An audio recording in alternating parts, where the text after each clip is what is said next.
warahmatullahi wabarakatuh. Balik lagi di channel Bulu Biru. Kali ini kita singgah makan di apa ini namanya, Sop Kikil Karwisi yang ada di Jalan Petarani. Jadi Sop Kikil ini termasuk yang paling lama di Makassar.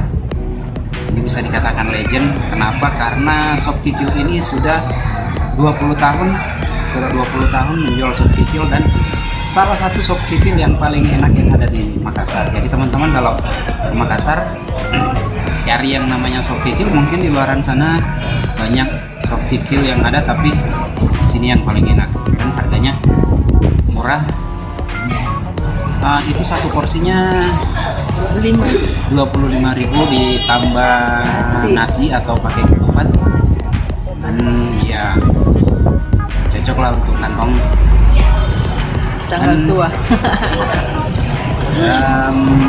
Sekarang kita makan dulu. Lanjut. Selamat makan.